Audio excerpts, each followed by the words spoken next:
You're listening to the Fierce Fatty Podcast, episode 179, How to Feel More Confident in Your Body. I'm your host, Vinnie Wellesby. Let's do it!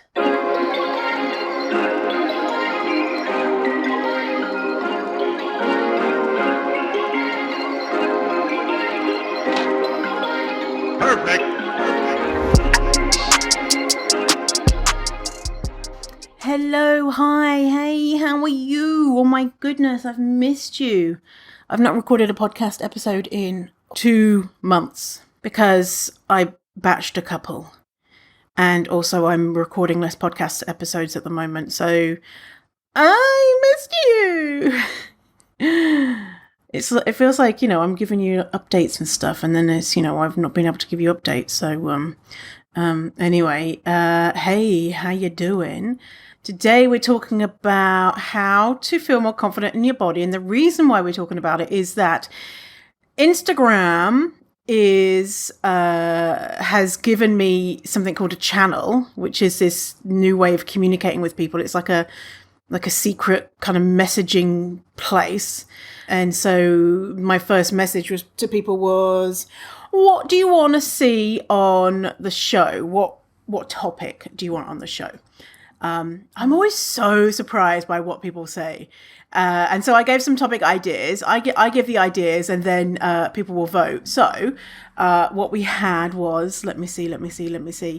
Dating while fat, weird TikTok diet trends like water talk, stuff unrelated to fat liberation diet culture like celeb gossip or scandal, or how to feel more confident in your body. And so how to feel more confident in your body, 109 votes, dating while fat, 57, weird TikTok diet trends, 28, and stuff unrelated to fat liberation diet culture, 11. This is so interesting to me. Do you know why? It's because my highest downloaded episodes, it's kind of like talking about scandal. But maybe because it's scandal related to like fat liberation diet culture. Maybe that's what it was. Maybe it was like, you want scandal about fat liberation diet. Maybe that's the question, right? Okay. Next time I'll ask that question. Do you like the scandal and gossip about fat lib, or is it? Anyway, so if you want to get on this channel, there's going to be a link in the show notes. I don't know I don't think you can get to the channel unless you have the invite link. I don't think you can find it just on my Instagram profile. So anyway, it's going to be in the show notes.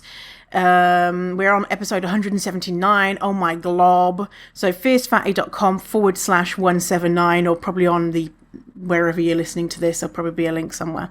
So the reason why we are doing less podcasts is because we want to be able to support the show and minimum not lose money making it, which is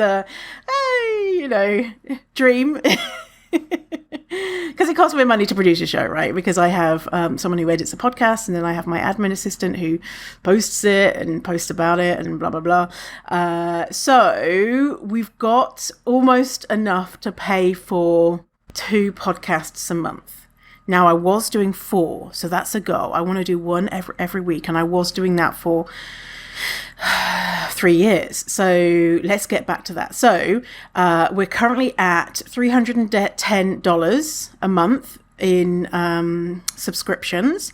And so if we get to 510, then we can do 3 episodes.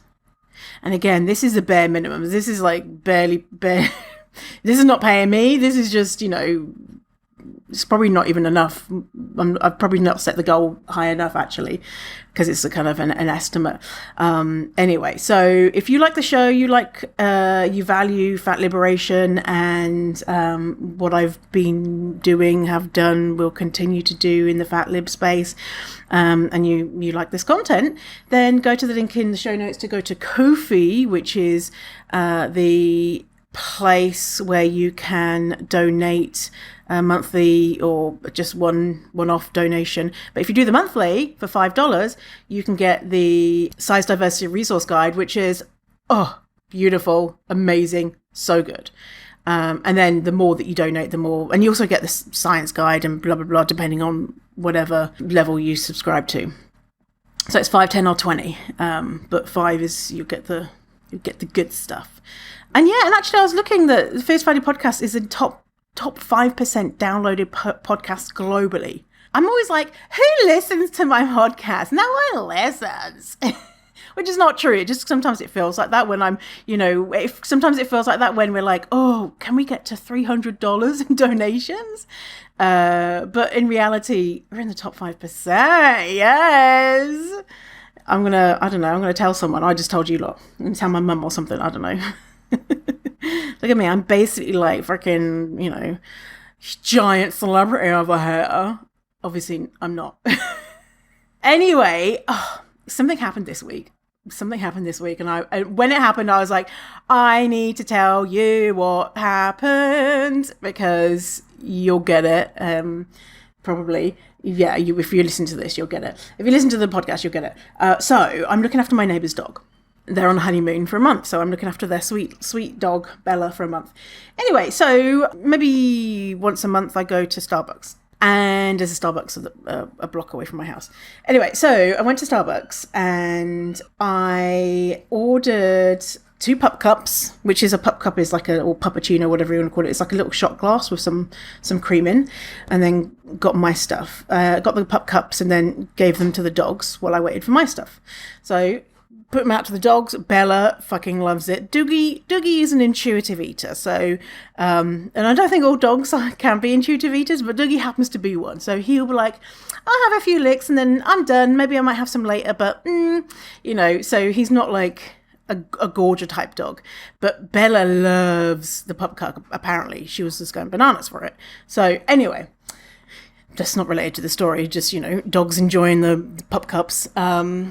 And so, yeah, this guy appeared to be a middle-aged, cis-het white guy, is what I'm assuming. He said to me something rude about giving the dogs pup cups, something about the ingredients. And so I was just like, yeah, I'm just going to ignore him. And I was like, yeah, cool. And then he says, and it does that in humans too. And so he was saying, I don't want to repeat what he said because I don't want you to feel the same way I did, but he was like, basically something terrible is going to happen, and it happens in humans. And my brain just went switched of, oh no you don't, motherfucker. I'm not a type of person to shout, and I didn't shout at this guy, but I very firmly told him, I said, listen, I don't subscribe to diet culture, and you should really think twice before saying that to people that you don't know. I have an eating disorder. My eating disorders are I'm in recovery, but he doesn't need to know that. I have an eating disorder, and what you said to me has really harmed me. That's really inappropriate. And he said, well, I only said it about the dogs. And I said, no, you didn't. You said, and in humans too. You need to think twice about what you say to strangers because you do not know their relationship with food.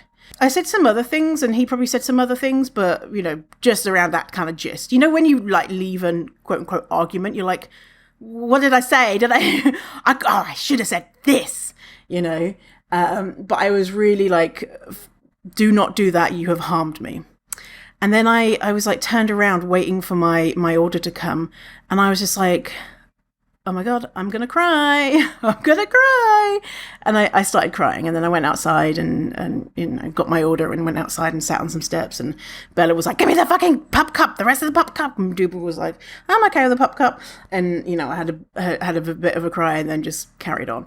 And the reason why I was crying is because it was just so outrageous that this man was like, I'm going to give this person advice about food, and they're probably going to be like, oh, thank you so much. Oh, that's so great that you told me that. Oh, or whatever he thought that I was going to react. I don't, or if he was just like, oh, I'm down for a bit of shaming today. Sunday's a good day for shaming people. I was just so angry and also upset that the fears that we have as fat people, and the real fears, people are judging what you eat. If you there's no winning, right? There's gonna be people who judge, and luckily for me, because of the people that I have around me, I don't experience that in my personal life anymore, and I haven't for years. So this just felt so like my defenses are down, right? Because I have that privilege of I have been able to help myself, but not be surrounded by that type of stuff. And so, I'm just like, la, la, la, la, la. Oh, the dogs are so happy, and oh, it's a nice day. And this guy was just, knife in the belly type thing. And I was just like, I am not having that shit. I am not having it. And I'm standing up to this guy, which, I mean, a lot of people wouldn't have. And maybe if I didn't say anything to him, maybe I wouldn't have cried, because, I don't like confrontation. I don't want to be having a debate with some guy in Starbucks where there's people there watching. Hopefully the other people watching were like, oh, that guy's a dick, not like, what's this crazy person raising their voice about? But you never know, right? It's just not nice to be in that kind of confrontational situation. Anyway, so what it made me think of you lot is that I just thought, wow, I'm a fat liberationist, right? I've been doing this for however many years, 10 years. I have been through a bajillion therapy sessions. I have been in therapy for years and years and years. I have worked on confidence. I have worked on resiliency. I have worked on what to say to fat phobes. I teach this stuff, and still I'm a human, and this stuff hurts me. I was able to be like, wow, that's fucked up. I can't wait to tell you lot about it, and, tell other people. And that afternoon I had a fat clothing thing, so I got to be in fat community, which was beautiful. Anyway, and be like, guess what, this happened. And it made me think about you and how long you might have been doing this work, and how you might have people who in your life who are saying that, who, is a family member or a friend or whatever. Or that happening to you could have caused you to literally die.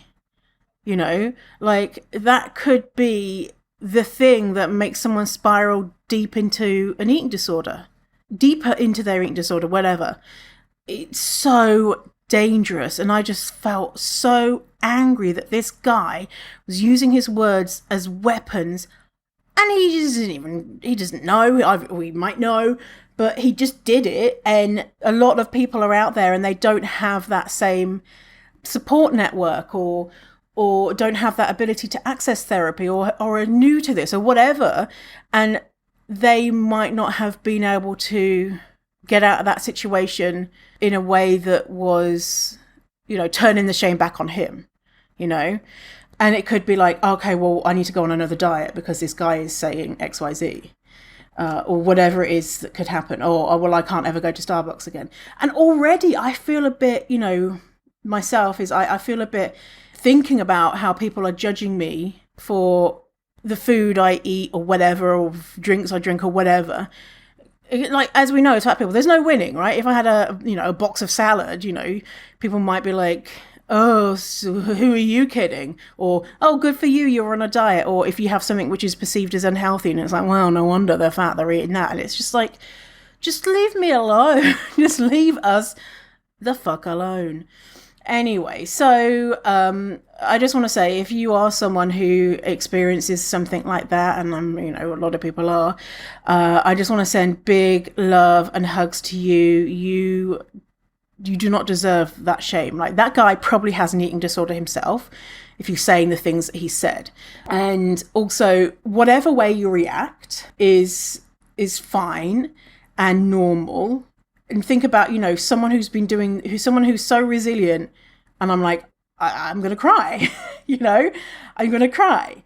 And so if you haven't done the same, had the same access to privilege as I have, then this type of thing might really knock you, which is to be expected, is what I'm trying to say, is these types of things could be really knock you off balance, or not. You might be like, I hear it every fucking day, Vinny, I don't give a shit. And that's great too. But anyway, so another little update to the Wegovy saga. So we've had my episodes about Wegovy / Ozempic, which is the new weight loss injections. Well, Ozempic is the medication that is previously prescribed only to people with diabetes. And so doctors have been prescribing Ozempic off-label. If you want to go listen to those episodes, do, because they're really interesting. But anyway, surprise, fucking surprise, as Cilla Black from the UK would say. A new study has come out to show there is additional harm caused by Wegovy in people who are not diabetic. So there's a link to a post on my Instagram which says, new study ties weight loss drug Wegovy, Ozempic, to serious gastrointestinal conditions. And trigger warning here, mention of side effects, suicide risk, and censored O words in that post. So issues like pancreatitis, stomach paralysis, higher among patients using GLP-1 inhibitor medications. What we're seeing is that, so I made I reposted posts about Wegovy, about, is it a miracle drug, blah, blah, blah, a little while ago, a couple of weeks ago, and people were there was people commenting about, it's caused me stomach paralysis. And I've been seeing these comments because previously stomach paralysis was not on their list of side effects, right? And I was like, oh, so this is anecdotal data. And then this study came out last week, and I was like, oh, really? And again, reminder, Wegovy is a higher dose, not the same dose taken by most people with diabetes. And this, these side effects don't happen to everyone, right? But, Summer, in a friend of the show, had sent that article to me, and me and Summer are just like, it's just like watching car crash TV, if that's the right phrase, of, slowly, people are taking drugs that are not studied on people like them, because the semaglutide is the drug, is studied in diabetics, right, for use for treating diabetes, but we don't have long-term studies for using semaglutide in people without diabetes in order to make them smaller. Right? We've got limited information, and so it's kind of like a live experiment that's happening. And so we're going to see different things coming out.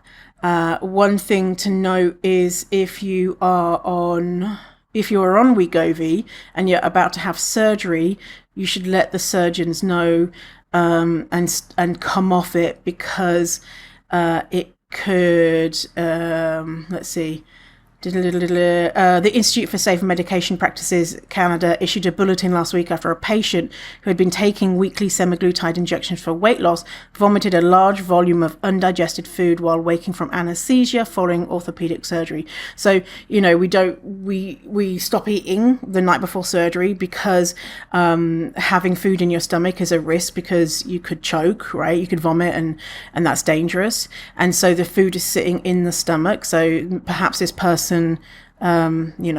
that's food from 2 days ago that's just sitting there. I'm just speculating, but that's how this drug works, right? Is it slows digestion. So if you want to read the full post, just go to, there's going to be a link there for my Instagram in the show notes. Anyway, that's a long preamble today, but I feel like there's some interesting things, interesting news. Oh, I cried in Starbucks. LOL.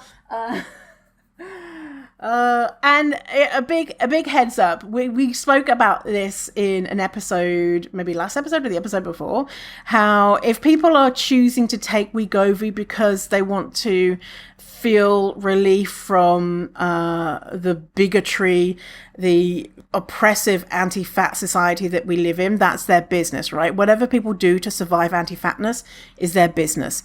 We have body autonomy. You can just decide to do what you want.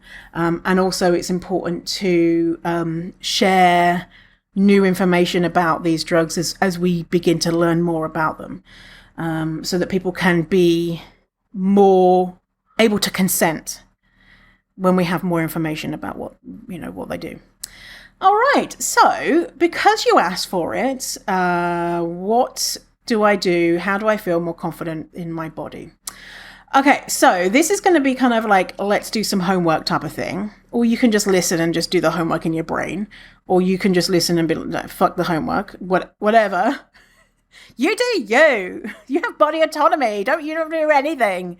So people, this is a big thing, right? I just feel I don't feel good. I feel bad. I wish I was smaller.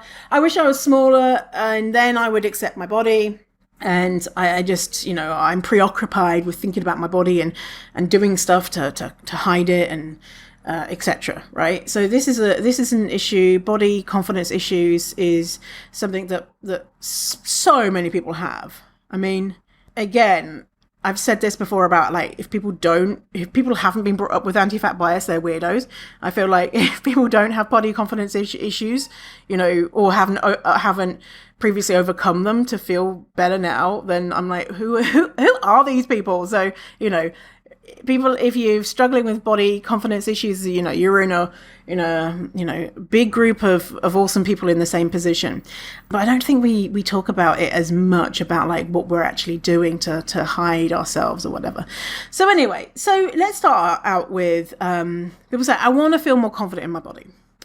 So first off, we want to know what confident means. So it's kind of a bit too ethereal, like I want to be happy. It's like, that's kind of like a direction we want to go. But what does that actually mean? Like, how do you know if you are more confident? What does more confident mean to you?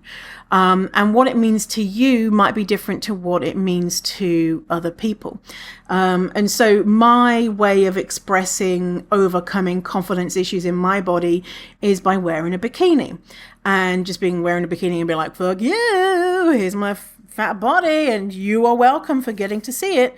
That's my idea of what feeling confident means. That might not be you. And so what does it look like for you? And that's a big question. So let's work out how we can work that out. So I want you to ask yourself, what things are you doing or not doing because of the way that you feel about your body? Let me repeat that. What things are you doing or not doing because of the way that you feel about your body? I'm going to give you some examples. So, for example, the things that you don't do. Example. Made these up. I won't wear things that show my arms. I'm not dating even though I want a partner. I constantly think about how people perceive my body. I have sex with the lights off. I won't let my partner touch my belly. I won't go swimming anymore as I've put on, quote, too much weight. So there are some things that, they don't do. I don't do these things. Maybe I've never done them. Maybe I've stopped doing them. I don't do though. Things I do. English is weird, isn't it? Things I do. Make excuses about joining friends on a hike. Only wear long tops that cover my bum. Only have headshots in my dating profile. Always wear a hoodie to hide even when I'm boiling hot. That was me. Oh my goodness. I feel like my body confidence issues affected my ability to pass school exams. Our school exams were in the early summer, and I would go with my Gap hoodie, which in my mind stood for greasy and proud. My Gap hoodie to the exam hall, would not take it off, even though I was so deeply uncomfortable and hot. And like, how did that make me be in a position to be able to concentrate on my exam? Probably a little bit less, right? Anyway, okay, so next, eat my lunch in private. Have a uniform I wear every day, as I know I feel comfortable in it. And not an actual uniform, but, a lot of people will say to me, oh, I wear my my leggings and my hoodie, and, it's the same thing every single day. It's my uniform. These are not necessarily bad things, and I'll explain. I want you to ask yourself the question, do you want to make changes to these things? So maybe some you do, maybe some you don't. Maybe some they help you survive in an anti-fat world. So for example, say if you make excuses about joining friends for a hike because you think, well, if I go for a hike, then I'm going to be the slowest one there. I'm going to be out of breath. They're going to be like, oh my God, why are we having to wait for them? Blah, blah, blah. So that's probably what's going through our minds, right? And so do we need to change that? Maybe, maybe not. Perhaps we have friends that we know are anti-fat. Perhaps we have friends that we know are like hardcore into hiking and they are like really advanced. Perhaps we have friends that are really kind and are fat themselves, or we have friends who they say it's a hike, but actually they're just going for a bit of a stroll. And so you would probably be able to know that are my friends dicks? Are they going to leave me behind? And so you might decide, you know what, actually, my friends are awesome. I love being out in nature. And you know what? I really want to go with them. And so I'm just going to tell them, I'm going to voice my fears to them. I'm going to say, listen, I don't want to be a burden. I'm worried that I'm going to slow everyone down. And, I'm worried that I'll be out of breath and people will be like, oh yeah, because you're fat and, things like that. And, and then your friends will be like, oh my God, yeah, me too. I've worried about that too. But, we go slow and we have lots of breaks and, whatever. Right. Or you could be like, nah. No, I'll let them go on the hikes and I'll just go on my own or not or whatever. Or for example, say you eat your lunch in private. Say if you work in an office, you know that you could have really judgmental colleagues and it's just not safe for you to eat your lunch in private, in public. And so you might decide, no, I'm just going to continue doing that because it's good for my safety. If you have a, quote, uniform, like set of clothes that you wear every day, it could be that it makes life easier for you as you don't have to have you're not making decisions in the morning and you feel good in that outfit. It really represents you. Or you could say, I don't feel good in that outfit, actually. I want to wear things that express me better, but I feel like I'm stuck in a rut and I'm scared to show my body off in different ways. So of those lists, so you've got the list of the things that you do and the things that you don't do because of the way that you feel about your body. Are there things there that you want to change? Or are there things there that are helpful for you because of your safety? So say, for example, I won't wear things that show my arms. So let's just use clothing as an example. I won't wear things that show my arms. I wear long tops to cover my belly and really I have a uniform that I always wear, but really I don't feel like this really represents me and I know that I'm hiding and I see, people posting things on Instagram and they're in fat bodies and they look really good, but their body's not as fat as mine, or my belly's bigger than theirs, or my bum is flat, or my tits are small, or whatever it is that you're saying, but you've got this, you're like, I want to do it, but there's some barriers, right? Okay. There's some things coming up in your mind. So of those things, what things do you want to do? Or are there anything else, any other things that sound exciting to you that you might want to do that could express body confidence to you? So a lot of people might say, I am going to do a boudoir shoot, or I'm going to, instead of running from the changing rooms in the pool, I'm going to walk slowly, like whatever it is that you feel that could express body confidence for you. We're going to turn those into SMART goals. So SMART goals, or whatever way that feels good to you, but SMART goal stands for specific, measured. Jesus Christ, why have my brain gone blank? Talked SMART goals a million times. Specific, measurable, achievable, relevant, and time-bound. Specific, measurable, achievable, relevant, and time-bound. So the first one, specific, that's why I said, I want to be confident. Well, that's not specific, right? So we won't achieve that thing of I want to be confident if we don't know where we're going. How do we know that we've achieved that? I want to feel confident in my body. Measurable. So how will we know, that we've achieved that thing? Again, feeling it, yes, but can we have some type of measurement? I did that thing. Achievable. Here's the thing that we want to think about is sometimes when people see, a video of me, for example, doing my TED talk where I take my clothes off on stage or just, prancing around in a bikini being a dickhead, they think that's so far out of where I am. And it's not inspirational. It's kind of like well, I'll never be there. It might make people feel like shit. Maybe it is inspirational for some, but some people might feel like I'm never going to get there. People struggle to believe like where I was and how shy and unconfident I used to be because of what they see today. And so you don't need to think about like this big, ridiculous goal. Just thinking about what is the next step for you. And so if it is that you want to wear clothing that is more aligned with you, it's taking the smallest step possible to get to that, first little bit. So it could be just browsing clothes online. That's that first step. So anyway, so specific, measurable, achievable. But can you achieve it? Or is it something that you could probably achieve in 5 years? That, it's fine to have a goal that's further out, but also we want to have goals which are quick wins so we can, boost the confidence. Relevant, well, these are certainly relevant to what we're doing, and time bound. So we want to have some goals on when we want to do these things, right? So that we can move forward. Again, you might say, fuck SMART goals. I hate them. They can suck my tits. Cool, whatever. If there's another way that you want to do it, that's good, And so you might decide to get some smaller ones, maybe some bigger ones, and maybe some medium ones.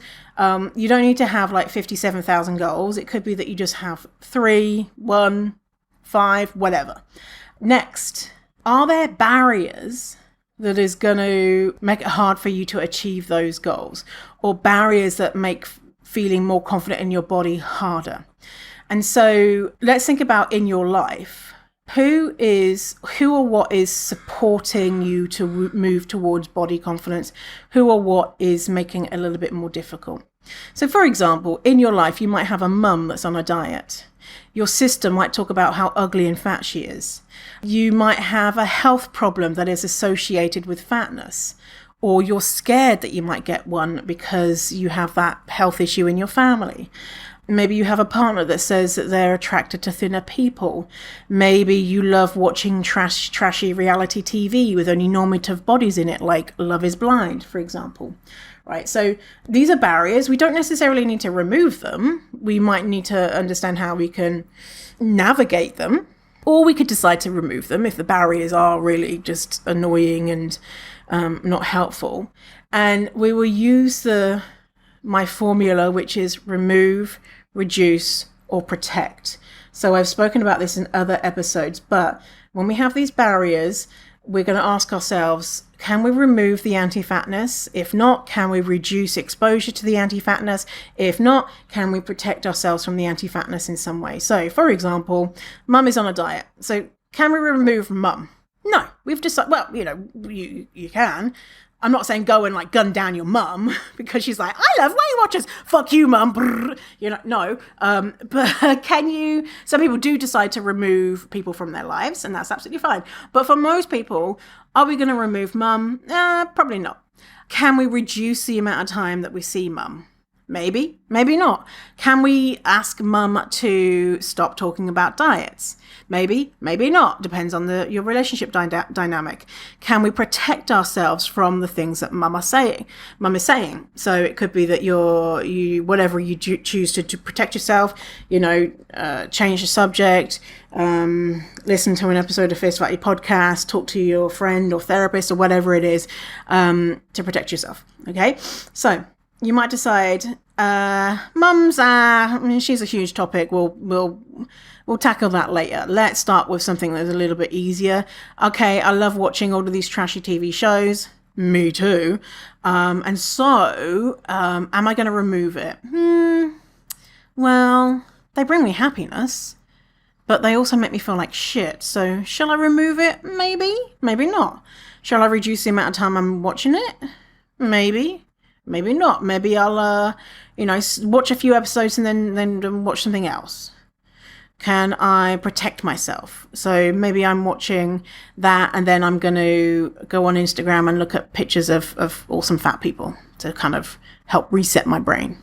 So you'll know, like, what should I do? If you feel like barriers are coming up and up and up in your life and they're just really just, what your mum says really just makes you just furious and really is difficult for you, then you know that you might need to take action there and try and come up with a way to either remove, reduce, or protect yourself.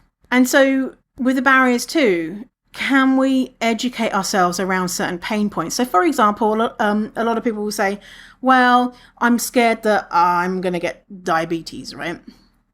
I'm scared that I'm going to not be able to run around with my kids. I'm scared. And so for me, that is a gift. That's your brain telling you, okay, I've got some learning to do around these areas. And so you would look into that specific thing and educate yourself more around that and say, if I do have a bigger body, will I then automatically become a terrible parent? No. Nope. If diabetes in my family, am I going to eat my way into diabetes? No, because that's not how diabetes works. If I do get diabetes, can I survive it? Probably. Is that something that I need to help myself around in regards to education and talking to someone? Probably, right? And some barriers we just can't overcome, right? So you might say one of the barriers is that I live in an anti-fat world, which is an absolutely true barrier. Unfortunately, we cannot remove that, right, at this time. We might be able to reduce our exposure to it, and we might be able to protect ourselves from it, right? So we are always going to have these barriers to feeling more confident in our bodies, like that dickhead in Starbucks.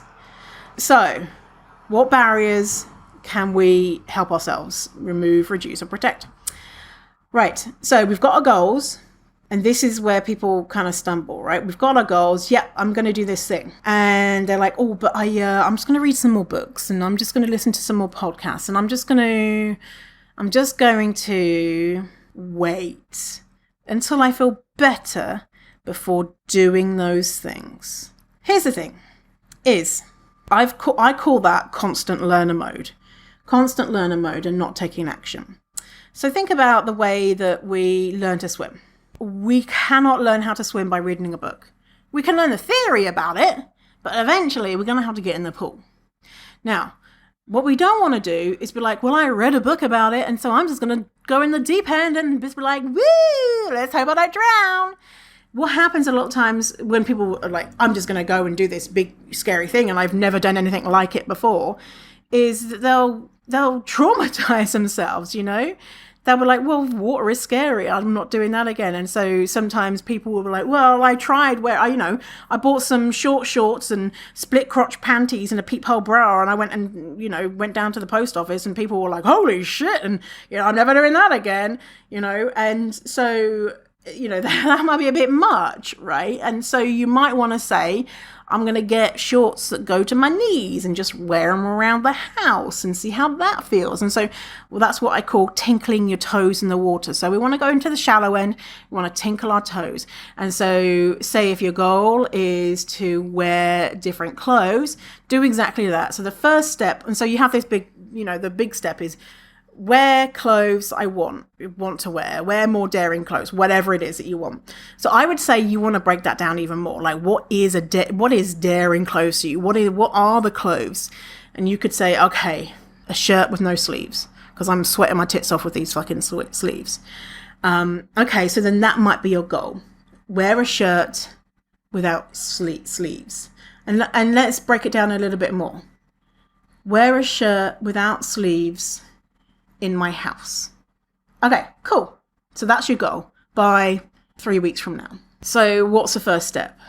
You're going to search where to buy plus size clothes, whatever. You probably know that. If you don't, the Size Diversity Resource Guide has hundreds of places to shop. You can get that from Ko-Fi. And so then you can decide, I'm going to order a few different things, and then I'm just going to try them on in my room. See how it feels. You did it! You did it, right? No one has to see. Now you might say, okay, well, I survived that. The hell didn't freeze over. No one called the police. I had my arms out and I did it, right?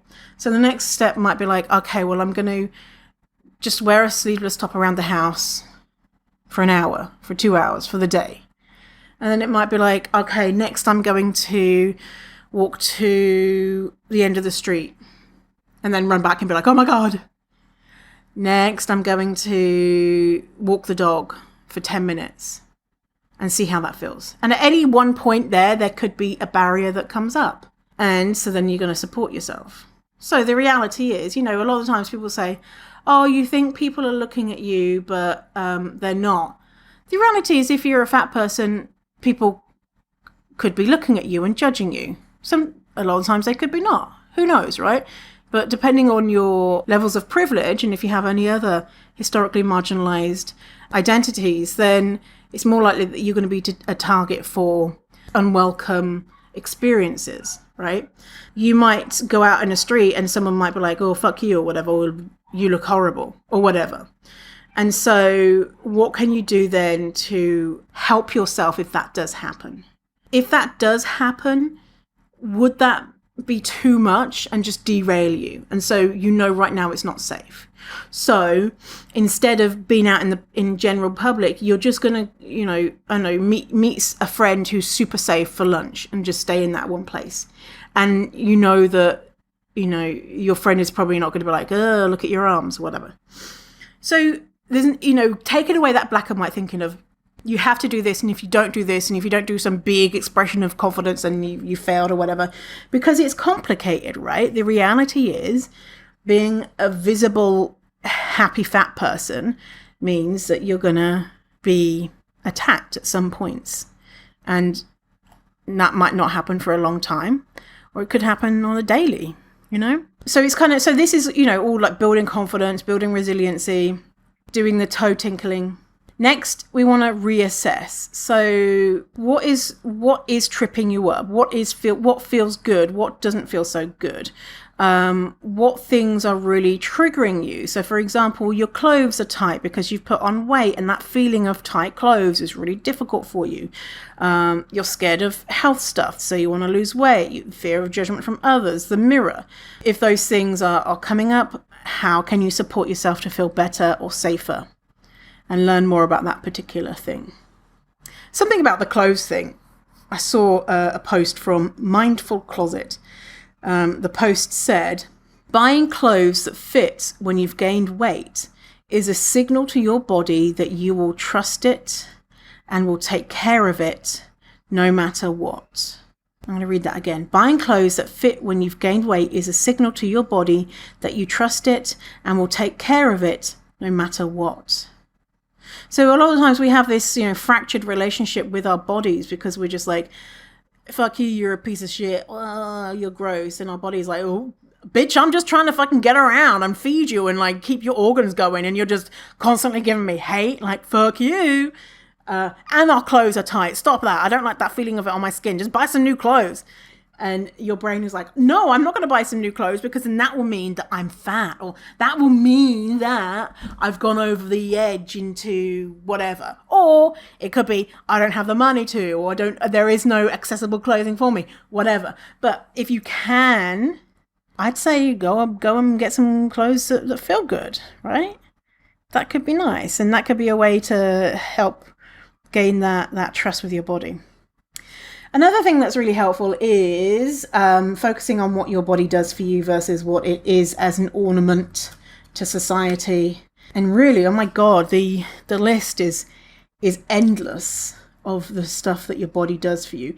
And also recognizing there are people who are chronically ill and disabled who might not be able to have that experience of being like, thank you, body, for doing this, because they might be having a really shit time, had a shit life with their body, and holding that too. So again, getting out of black and white thinking. So finally, if that type of stuff, taking those steps and working towards taking actions to do things that you're not letting yourself do right now because of the way that you feel about your body, and doing those things and seeing how that feels. If that's really not feeling good for you, then I would say that you could, if it's available for you, get extra support from a therapist, a body image coach, or someone that can help you unlearn anti-fat bias, whatever it is, anti-diet dietitian, fat positive dietitian, whatever it is, right? Because sometimes getting someone else's opinion really helps us see things that we can't perceive, helps us perceive things that we can't perceive ourselves. Shit, like my therapist, says things all the time, and I'm like, Oh, how could I not see that? Again, I have privilege to be able to go to afford to go to a therapist.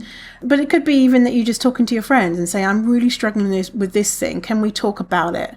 Like, I'm really, if you have a friend who is not going to be like, yeah, oh my God, you don't want to get diabetes. Oh God, oh, fat people are terrible. Don't talk to that friend. Or it could be that if you don't have access to friends, that you go and find community online. Fat community is the best. And a reminder about this study that we talked about, how to protect yourself from anti-fat bias. A big part of that is feeling like you're a part of the group of fat people. You're in the in-group of fatness versus trying to get out of that group, right? That's helpful for people. And also, part of white supremacy culture is sense of urgency, right? And so a lot of folks have been conditioned to expect instant results, especially when we've been dieting all of our lives, and it's like, lose 37,000 pounds in 12 minutes. And so, you might be doing these things and you might still be struggling for a while. And that's normal, right? Because think about how long you have struggled with not loving your body, with dieting, with anti-fat bias. Probably decades, right? And so if we're able to turn this around in, years, that's astonishing, right? And, I say that a lot of the times it is a lot quicker because people are really kind of, I'm doing this, versus we're a lot of the times just soaking up anti-fatness.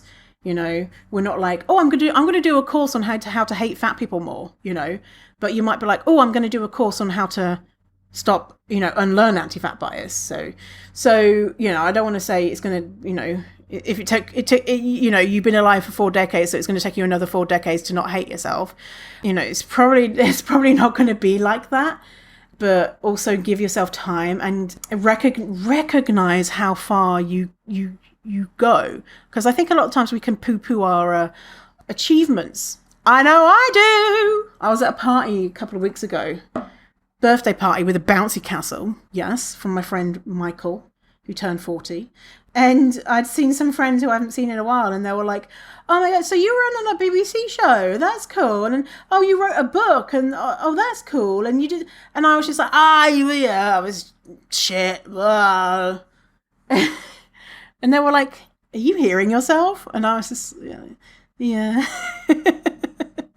How easy it is. So, I'm just like, oh, but I'm embarrassed by my book now because, there's some words in there that I wrote that I wouldn't use now. And that's not the direction that I would go now if I wrote a book. And, blah, blah, therefore I'm a piece of shit. Therefore I don't deserve to utter another word in this space because in the past I was at a different place. It's just so silly. It's so silly. And so really celebrating the places that you're going and the direction that you're going, because it is wondrous that any of us are able to escape diet culture and anti-fatness. Like, holy shit. Can you imagine how hard that is? In the episode that I did on diet culture, is diet culture a cult?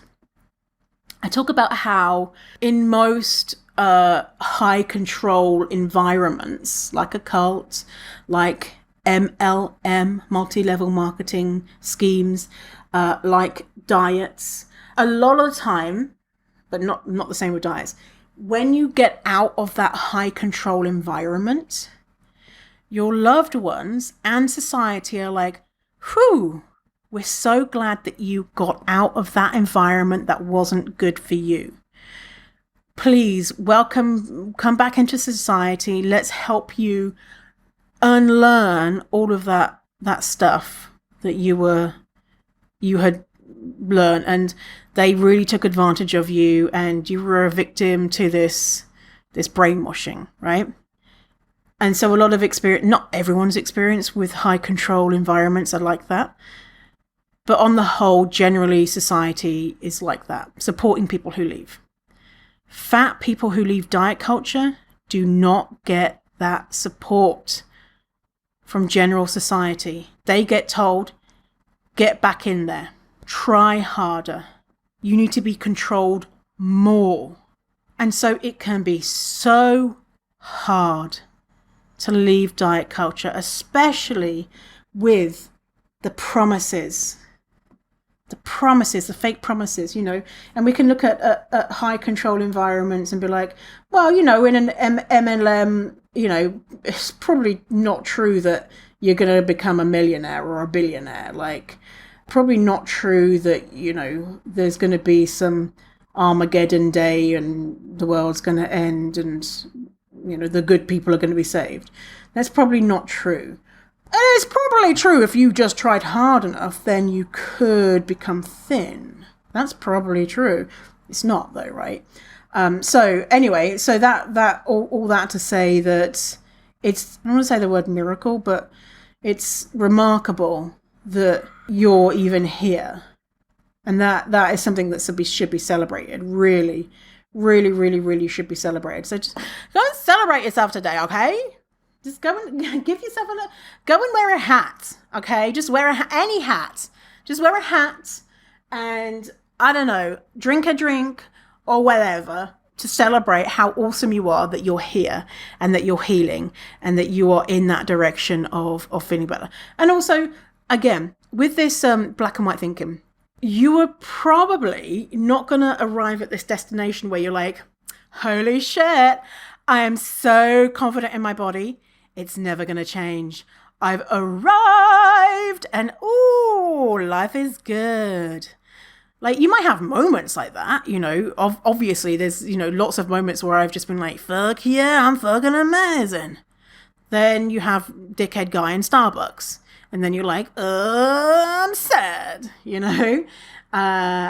that thinking that we've been learned and we've been taught and learned about, you're in a bad situation, you're going to get into a good situation, and then life is going to be great. Diet culture, white supremacy culture, all sorts of different things that systems of oppression that we've learned that from. And the truth is, it's more fluctuating. And it's more like, here's what it's more like. You're just not thinking about it that much. You're not thinking, oh my goodness, is that person looking at me? And oh my goodness, is my body bad? And oh my goodness, I really should lose weight. If I lose weight, then I'm going to be better or more attractive. It's just not that much of it. It's just not in your mind as much. You're just more like, I want to do a poo, or what should we make for lunch, or whatever it is. And it's the same with intuitive eating, right? So once you've healed your if you've been a dieter or whatever, and you're an intuitive eater, you're just not thinking about food as much. And for me, that feels good, right? So it just not being a thing. And then you'll have times where you're like, whoa, I'm a fucking amazing motherfucker. And then you'll have times where you're like, oh, I don't feel good today. And that, that's just a reality of being a human being with a gorgeous brain. With a wrinkly brain, not a smooth brain. Because you're not a smooth brained, then you're going to have ups and downs. But generally speaking, like the level at what you're feeling about your body is just raised, and it's kind of like, like a zigzag. And before, the zigzag would be really kind of extreme peaks and lows, maybe because you've dieted and you've lost weight and you feel amazing, and then you put weight back on, and then but you buy clothes that you feel you look good in, and then you see a photo of yourself in those clothes, and then you think, oh, what was I thinking I looked good because I look like shit, and then you do this and do that. And so it's like a extreme zigzag, but then the line kind of being lower on the body confidence, and then doing this type of work, the line is more smooth, undulating, like a smooth voice on the radio, and at a higher level, right? less of those peaks and valleys. But again, you know, a lot of this work is complicated. There's lots of different factors to it, you know, levels of privilege and access. And so if you need help, reach out to someone, even if it's community online or if it's a professional, whatever. You deserve to feel at peace in your body and not be thinking about how you're not good enough all the time. Because that shit sucks. And it's boring. Oh, think of all the stuff that you could do if you're not thinking about food or thinking about how you're a terrible person. Yeah, I should take that advice in regards to terrible person. You know what I'm going to do, because I talked to my therapist about this a lot, is I'm going to do I think the next episode I'm going to do is on that BBC documentary, go deep dive into shame around what people experience being on reality TV, because my experience, that was I think 4 years ago, and I think about it so often. The shame from it, and how I'm a bad person because of that documentary. And so I'm going to talk about it next episode or whatever in the future. I'm going to do some research about other people's experiences, and because shame cannot survive the light. Shame cannot survive the light. I think that's a Brené Brown quote. Brené Brown is a fat phobe, but we'll take that quote from her. Stop being a fat phobe, Brené Brown. I did a Brené Brown course, and she's like, oh, we can see all the ills in the world because people are fat and, you know, they eat a piece of dark chocolate. What? What, Brené Brown? No, that's not true. Go away. I mean, fat people and thin people eat a square of dark chocolate, but, you know, fatness is not a sign that of the ills of the world. Yeah, she was like, you know, we have addiction, we have fat people. Like, what? What? We have addiction. We have brown-haired people. Like, what? What are you talking about, Brené? Brené, stop that. Stop it, you. All right, well, if you enjoyed this episode and you got anything from it, feel free to subscribe to me on Ko-fi, link in the bio. If you do not have the means to subscribe, why not leave a cheeky review? Hey? You know what? I was looking at my reviews and we haven't had I feel like the only time I get reviews is when I say, hey, write me a review. Do this thing, go. And so I haven't asked people to write a review in a while. So if you want to, if you can be bothered, write a review. Let me read the last one that we got. There's this website called Listen Notes, which will give you all the reviews from all around the world, because you know you have different platforms, and you know if there's a review on Apple Germany, it won't show up on Apple Australia, whatever. Oh, actually we're in top 2% of the global rank. Oh my god. Actually, it wasn't Listen Notes. That just tells you how popular a podcast is. It's Chartable that tells you the reviews. Okay, last review. It's from June 2023. Empowering, 5 stars. Vinny is great and the show is very empowering, well-researched, funny, everything you'd want. Thank you. I can't tell you how much Vinny has helped me with my self-esteem and recovering from my disordered eating. Oh, thank you. 5 stars, great show. I love Vinny so much. Thank you. They have great topics and have a way of presenting that is easy to understand and fun to listen to, and they make me laugh so much. Great information for anyone on an intuitive eating journey that are looking to work towards fat liberation. Thanks, Vinny. Oh, thank you. Aw. Those reviews really make my brain happy. Anyway, if you want to write a review, we're at 4.9 stars from 159 ratings. Ooh.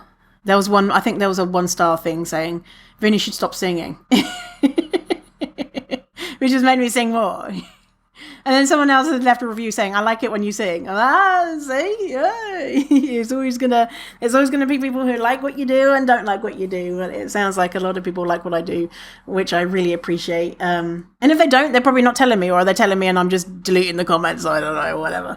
Or deleting the messages rather. So thanks for hanging out with me today. If you want to tell me about what you want podcast episodes in the future, go to that Instagram channel thingy thing. I'll put a poll in. Do you want industry gossip? I have gossip. I just don't share it. I don't know if I will. I'm not saying that I'm going to be sharing gossip. Okay, well, there's some gossip that I will like share about because everyone's talking about it. But there's other gossip that I'm too scared to share about because I don't want people. It's not my thing. I don't want to. Don't make me share gossip, God. Oh. Anyway, all right. I'll let you go. Stop rambling. Okay, tatty bye. Hope you have a good day. And I will see you in a while, alligator. Stay fierce, fatty. Goodbye.